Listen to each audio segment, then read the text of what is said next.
Bó tilẹ̀ jẹ́ wípé títí di àsìkò yìí ni àwọn ọmọlẹ́yìn Ànábì Muhammad sallallahu alayhi wa sallam, ìyẹn àwọn Mùsùlùmí, pàápàá ní ilẹ̀ Yorùbá ni wọ́n sì ń ṣọ̀fọ̀ náà sì ń ṣe ìdárò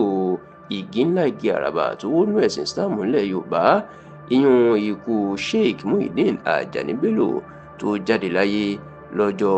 Ẹtì ìyẹn ọjọ́ Friday ọ̀sẹ̀ tó kọjá tí í ṣe ọjọ́ kẹfà oṣù kejìlá ọdún 2024 tá a wà yìí ìyẹn the 6th of December 2024. ṣùgbọ́n ọ̀rọ̀ kan tí àwọn èèyàn tí wọ́n súnmọ́ bàbá náà tí wọ́n sì ń sọ pàápàá àwọn aráàlú Ògbómọ̀ṣọ́ ní ìpínlẹ̀ Ọ̀yọ́ ni wípé nǹkan ẹyọ kan tó wù bàbá náà láti ṣe tó sì wù àwọn náà láti ìlú Ògbómọ̀ṣọ́ ìní kó parí ìjà tó wà láàrin ìmáàmù àgbà ìlú Ògbómọ̀ṣọ́ ìmáàmù Yunus Olúṣínà Toliat Ayilara àti Ṣọ̀ún ìlú Ògbómọ̀ṣọ́ kábíyèsí ọba Ghandi Afọlábí Ọláoyè Òrùmọ̀gẹ̀ kẹta, ṣùgbọ́n tí ọlọ́jọ́ kò jẹ́ kí bàbá náà kó rí eléyìí kó rí múṣẹ. ẹ rántí wípé ará òrókò aró rẹ̀ di ẹni ọ̀rọ̀ dà láàrin ìmáàmù Toliat àti Ṣọ̀ún ìlú Ògbómọ̀ṣọ́, kódà àti ìmáàmù Toliat tó gbé kábíyèsí àti àwọn ìjòyè ẹ̀ lọ sílé ẹjọ́ pé kí wọ́n má ṣe jẹ́ kí wọ́n yọ òun kúrò, tó sì jẹ́ pé lẹ́yìn ìgbà náà ni Ṣọ̀ún náà lọ yan ọmọ mọ̀lẹ́bí kan nínú ilé Ayílára, ìyún ìmáàmù Habib Ayílára, pé òun gan ni ìmáàmù tóun yàn fúnnú ààfin òun àti pé gbogbo ohun tó bá ní ṣe pẹ̀lú ẹ̀sìn Islam àti ibi tí ó bá ti nílò kí wọ́n àwọn àáfàá lọ ṣojú Ṣọ̀ún ìlú Ògbómọ̀ṣọ́, ìmáàmù Habib Ayílára lòun yóò máa rán lọ tí kì í ṣe ìmáàmù Yunus Toliat Ayílára.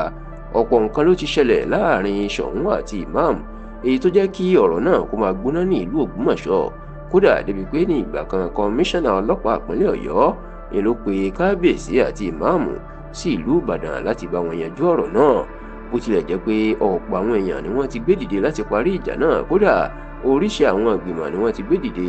ìgbìmọ̀ kan tiẹ̀ wà tí olóyè Sàká Balógun tó jẹ́ aṣíwájú inú ẹgbẹ́ òṣèlú PDP ìpínlẹ̀ Ọ̀yọ́ tóun náà jẹ́ alága ṣùgbọ́n tí ó gbé òṣèlú sórí.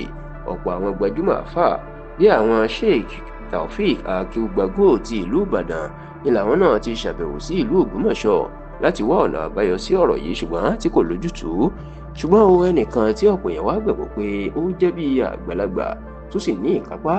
ẹnu àti ẹsẹ̀ láti yanjú ọ̀rọ̀ náà tí ọ̀pọ̀ èèyàn tó bọ̀wọ̀ fún ni Sheikh Muyideen Ajani Bello.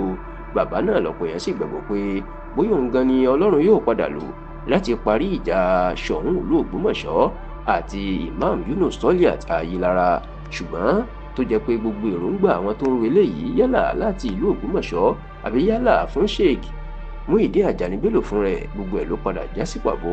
nítorí pé bàbá náà kò rí eléyìí ṣe títí tó fi jáde láyé.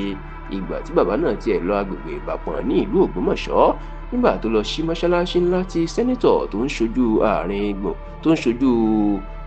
ìlú Ògbómọ̀ṣọ́ ìyún àwọn apá